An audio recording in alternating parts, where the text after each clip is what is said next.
Καλημέρα, θα δείξω άλλη μια εφαρμογή πώς να μαζεύεις δωρεάν κρυπτονομίσματα και εδώ πέρα έχουμε το Kaspa, το γνωστό Cash, είναι το κρυπτονόμισμα από το KuCoin.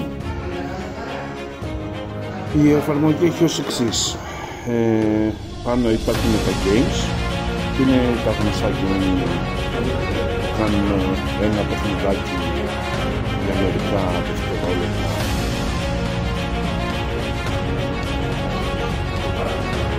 Ωραία.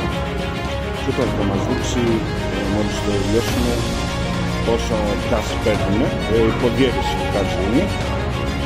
Ωραία, 0,008. Μετά από κάτω έχει 4 τέτοια παιχνιδάκια και κάτω είναι τα Claim by Mines,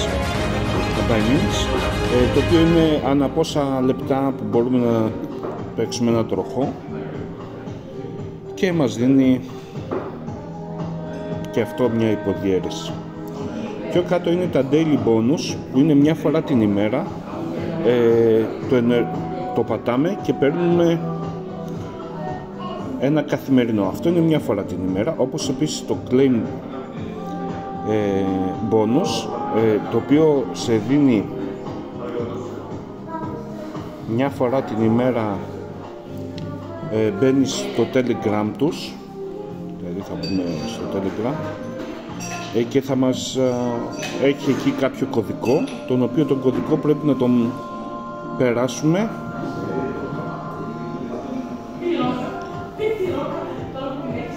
λοιπόν. Αυτός εδώ είναι ο κωδικός, τον κάνουμε αντιγραφή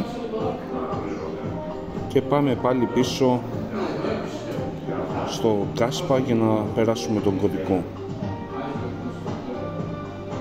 Καλό είναι να έχεις τον κωδικό πριν να μπεις στην εφαρμογή για να μην ξαναμπαίνει βγαίνει. Λοιπόν, Claim Bonus, περνάμε το bonus, μας έδωσε μια υποδιέρεση. Εδώ πέρα το referral είναι 10%. Προς το παρόν δεν έχει γραφτεί κανένας γιατί μόλις κατέβασα την εφαρμογή. Ωραία.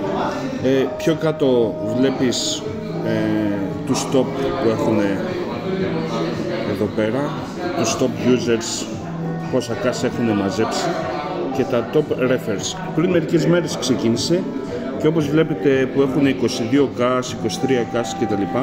Το minimum για να βγάλεις είναι 20 cash στη KuCoin.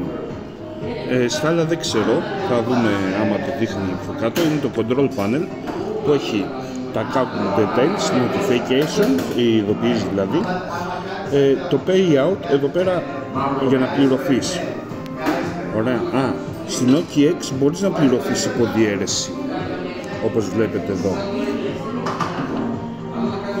Εγώ έβαλα μέθοδο του KuCoin και για το KuCoin θέλει, όπως βλέπουμε εδώ πέρα, 20 cash minimum. Και αν βάλουμε Bybit, minimum θέλει 1 cash στο Bybit και το BitGet θέλει και αυτό 1 cash, αλλά από ό,τι είδαμε στις πληρωμές κάποιοι πληρώνονται σε OKX όπως βλέπετε εδώ, οπότε είναι υποδιέρεση. Τις υποδιέρεσεις μπορούν να τις πληρωθούν. Οι υπόλοιποι θα κάνουμε υπομονή να τα μαζέψουμε. Είναι κανονική εφαρμογή, δεν είναι ψεύτικη, απλώς θα βλέπετε διαφημίσεις ανάμεσα στα παιχνίδια αν δεν έχετε adblock. Αυτά, καλή συνέχεια σε όλους σας.